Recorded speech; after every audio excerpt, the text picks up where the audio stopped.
So, I'm assuming you're watching The Mandalorian much like I have. And if you've been watching The Mandalorian for season 3, like me, you have 5 burning questions going into the finale you need answered. Let's talk about them.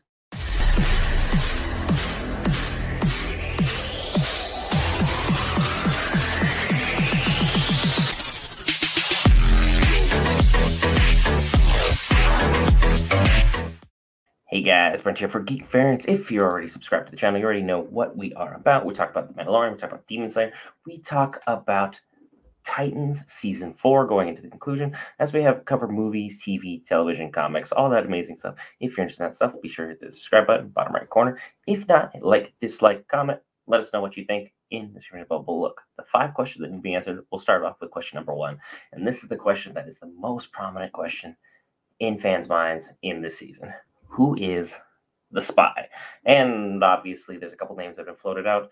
Let's start with the 3 main names that are listed. I'm start with the least likely one, Axel Wolf.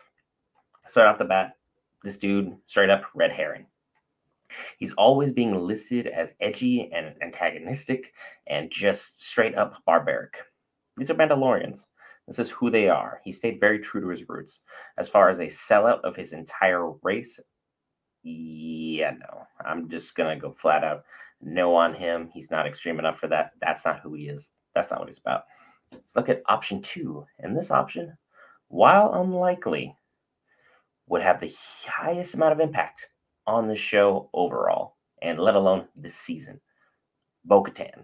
And I know everyone's going to look at me like, you're crazy. Why would you even suggest this? Look, who had the most to gain from destroying the cultists and getting rid of Din in one single move? The person who's wanted the Darksaber the most since the end of season 2.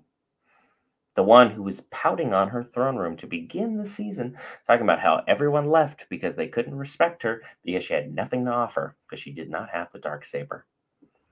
And then all of a sudden, she regains power, regains Mandalore, and ultimately gets to knock off all of her enemies in one fatal blow. I'm just saying, it is extremely unlikely, and it's not the person I'm rooting for. But this would have the highest amount of impact on the show overall and make most fans go, oh my God, this just happened. Bo-Katan would be the person for that. But the third person, and this is easily the most likely person, and it's the person who I predicted would turn on everyone and be the main villain at the beginning of the season. I have a prediction video to back this up. The Armorer. Look, she is an extreme zealot. Not even a cultist, a zealot for the Mandalorian culture. She has put herself above everybody and everything time and time and time again to ensure that she's the one in charge. Din has the damn Darksaber. She's still calling the shots and telling him he's nothing. And for some reason, he's listening. I'm holding the Darksaber. That makes me the rightful ruler of Mandalore. What you say does not matter. I'm just saying, Din has been way too nice this season as far as that goes. And the Armorer has always disliked Bo-Katan and the Night Owls and everything that they've done on this side of Mandalore. She wants it to be an entirely different thing that fits within her ideals. And guess who was mysteriously missing at the time that everything went down at the end of last episode? The Armorer. I'm going to take everyone back to space to make sure they're safe. Odds are you probably orchestrated this with the people that showed up in the ship. You happen to axe them off so no one can tell anything. And now you're getting rid of everybody else. I'm just saying. It's you, Armorer. You are guilty. So that is the answer to question 1. The question 2 that is on everybody's mind. Will Grogu do anything valuable this season? And the answer to that is unlikely. Look, they kept Grogu on because it's fan service. And it's because it sells toys and merchandise and keeps people involved. You know, your girl who barely likes Star Wars but saw Grogu was like, oh my gosh, he's so cute. What show is he from? Yeah, that's why you're watching this show. And then the show is just so good that you keep watching that. Yeah, that's why Grogu's here. And now that he's got a battle droid thing, that's a whole new toy you can sell with a whole new action figure, plush figure, whatever you want to call it. new Funko Pop. This is exactly what Grogu is. He pushes merch. That's all he does. He is easily one of the most useless Jedi we have seen in the history of all Jedi. And sure, he could turn this around and start riding a mythosaur, but again, that was just to push action figures, dolls, plushies, Funko Pops, because, Grogu on top of a Rancor will eventually become a Funko Pop from Book of Boba Fett. It's just going to happen. But now to a more serious question. Question number 3. Who's going to save Dan? And this is the same thing that went on at the end of season 2, which is why I think some of the writing is a little bit lazy. Din was captured at the end of season 2, needed some rescuing. End of season 3, Din gets captured, needs some rescuing.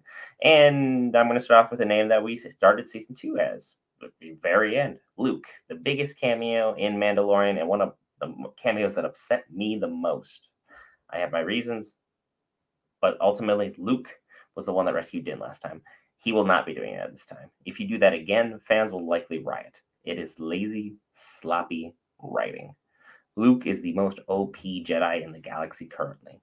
And to have him have to come in twice to bail out Din, yeah, it sure puts some credibility on his name and really gives everyone the idea of how much of a BA Luke was between the time of Return of the Jedi and The Force Awakens. But also, it's entirely unnecessary. The show's called The Mandalorian, not Skywalker episode God knows what. We don't need you. Stay away. Bo-Katan. And while I've listed her as a potential spy, she could also be a potential hero. She's very, very gray at this point in time. She's leading more towards good, but in my mind, I see gray when I see Bo-Katan. She is just simply this way when I need her to be on this side for the good side or on this side for the bad side. She's very unlikely to be the hero here. Her past history should say enough. You couldn't save your sister when Mandalore fell. You couldn't stop Maul from overthrowing all of Mandalore. You couldn't stop the Empire from destroying everything. What are the odds you're going to destroy this Empire remnant? Not good. Not good. 4 times. 4 failures. Your planet fell. Your sister fell. Your entire regime has been garbage.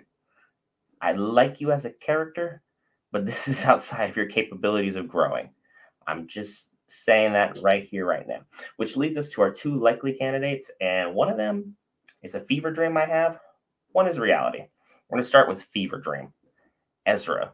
And for those of you unfamiliar with Rebels, I'm talking about Ezra Bridger, the guy who went off into hyperspace with Thrawn, and then all of a sudden we didn't see any of them again. We just saw Thrawn in the Ahsoka trailer.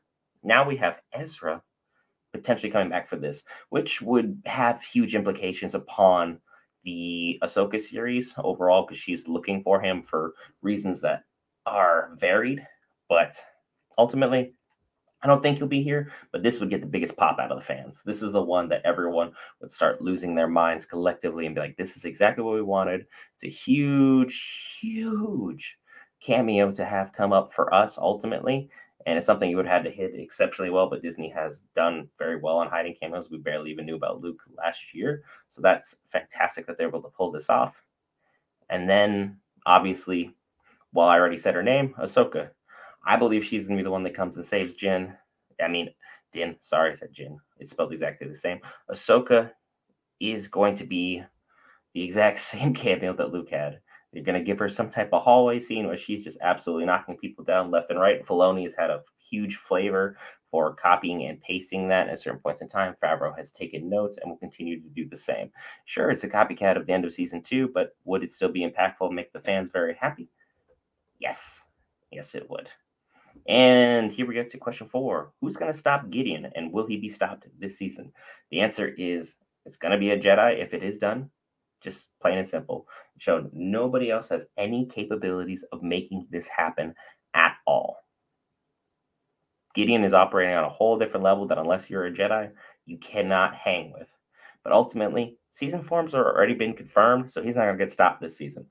If you stop him this season, Thrawn will have a cameo in this episode and will have to take over for next season. That is just how things are going to go overall.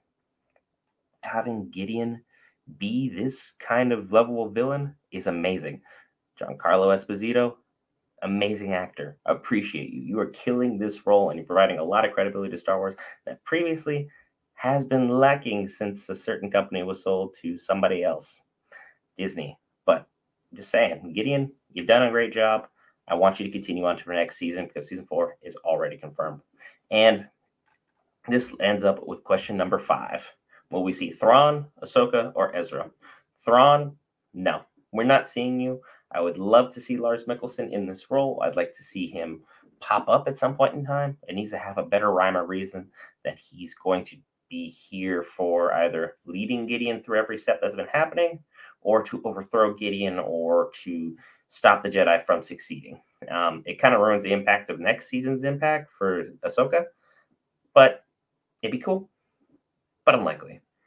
Ahsoka, yeah, we're going to see you this episode. In my mind, there's absolutely no way that you're not going to have some level of impact. Look, she is a necessity, as she already has history with Mandalore. And for those of you that watch it, Clone War, you knew she was there when Mandalore fell. She was there battling Maul as the planet's whole fate was going to be decided. And ultimately, she had a huge impact on how everything played out, and she's already friends with Bo-Katan. So you continue to add those 2 and 2 together, you're going to get Ahsoka popping up because Bo-Katan, if she is a hero, will call her. She will show up. She will rescue Din and save the day. She obviously has already impact with Grogu and Din as well, so she'd have more than enough reasons to come out and come handle some business. Which leads us to Ezra. Look, you'd have the biggest impact of any character on this series possible. However, it is very unlikely. Having you show up here would ruin the impact you have for Ahsoka. And I continue to harp on that point of impact. You need to have something that pushes the needle. Star Wars fans like having stuff that's a little bit edgy, a little derivative, and a slightly different variation of each and every time. If you continue to copy and paste things, we will notice, we will complain. We're not always known as the best fan base.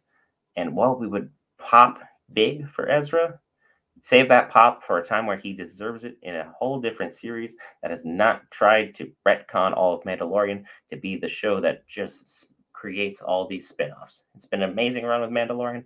Let's not ruin it. Be sure to subscribe if you've made it this point in time. Drop your predictions below. Like any of these theories that I have, dislike any of these I have, and come at me in the comment section because that's where it all goes down. We'll see you guys tomorrow night for the Mandalorian finale. See you then. May the Force be with you.